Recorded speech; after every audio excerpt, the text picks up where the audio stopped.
It's pretty safe to say that Sony launched a successful comeback with the Xperia Z and ZL, but they have not forgotten about the mid-range market. Now, the mid-range market may not be the most exciting, but it might just be another place for Sony to shine. Hey, it's Joshua Vergara from Android Authority. What's going on, everybody? And this is the Sony Xperia SP. Under today's smartphone standards, you could probably tell at first glance that this is not a top-tier device. After all, the frame accommodates a 4.7-inch screen and is altogether smaller than the 5-inch screen devices that we've seen throughout 2013. Sony has proven itself with design on their flagship smartphones, and it shows on the SP's rectangular form. The front is comprised almost entirely of the screen, and the signature big silver power button is about halfway down the side, below volume rockers and above a dedicated camera button. The frame is made of aluminum, which gives the phone some heft, a sturdy feel, and easily grippable flat sides. Around the back is the 8-megapixel camera surrounded by a removable matte plastic cover. And finally, at the bottom of the device is a see-through plastic that diffuses the LED notification light. This is definitely the most unique aspect of the phone's design and is an elegant yet different take on an otherwise typical Android smartphone feature. In the hand, the smaller form factor really helps the handling. The aluminum is a nice touch, and having a matte plastic back keeps the phone from slipping about. If you haven't gotten into 5-inch screens just yet, this phone will make you feel right at home. Overall, the SP is a good example of Sony's design experience and should please most users with its good looks and feel. For those who have really gotten into 5-inch screens, however, the Xperia SP's screen probably won't win you over. That being said, this 4.7-inch screen is capable of 720p resolution at 319 ppi.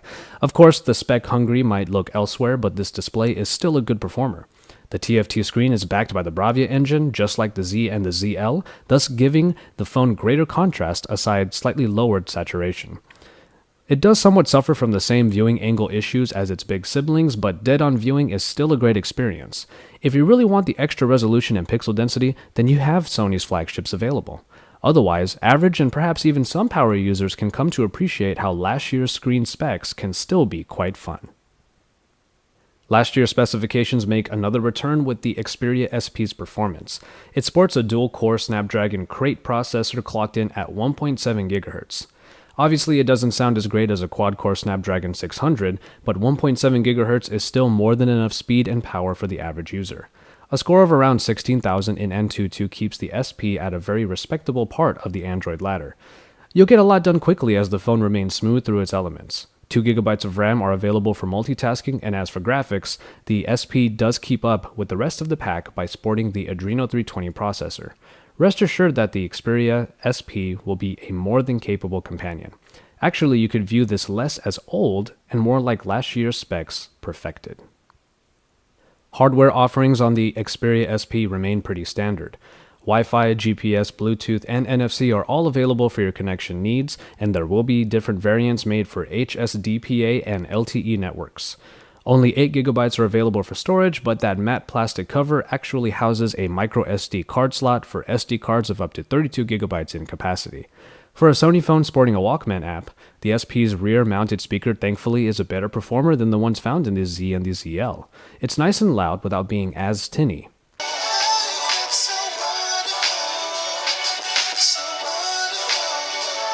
And of course, as you can see at the bottom, the Xperia SP is having a little party of its own with a dynamic LED light.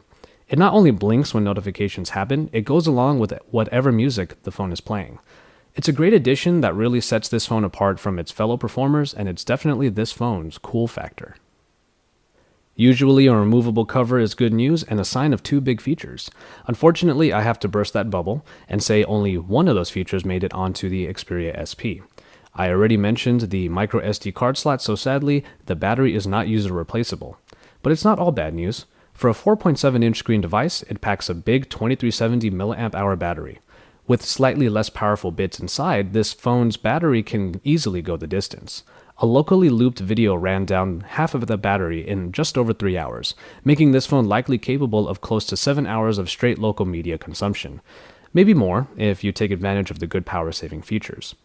The battery is a great example of how the Xperia SP manages to blur the line between mid-range and top tier, or last year and current specs. The 8 megapixel camera on the Xperia SP takes the same general idea from the Z and the ZL. Sony's superior auto works to find the right scene mode to use for the frame, and features like HDR, touch capture, and panorama are also available. All of these modes are easily accessible in the app viewfinder. Pictures are pretty good with nice contrast and details, though they can be a little too saturated at certain times.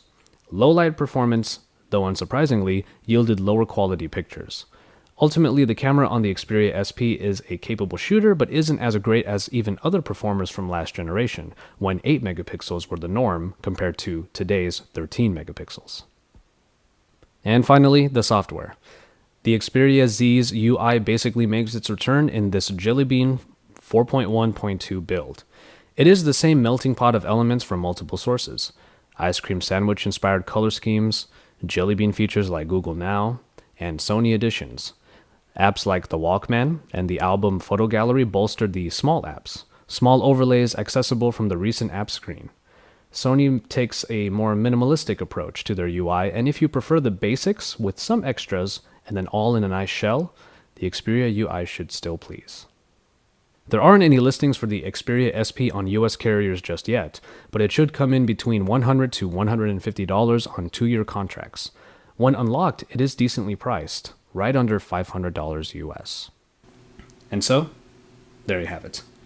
The spec hungry and those looking to be on the bleeding edge might look past the Xperia SP, but even for them, this should still be an attractive package. Sure, it sports last year's processor and a 720p display, but on top of all of that, it still feels like a very high quality, proper Xperia phone. The price is a good selling point, as it's half the price of a lot of top-tier current devices, and when you add in a couple of the unique features it has, like the LED light at the bottom, you have a unique experience that a lot of people should still have a lot of fun with. For all the best coverage and reviews, stay tuned to the Android Authority YouTube channel. Drop us a like, and don't forget to subscribe because we are your source for all things Android.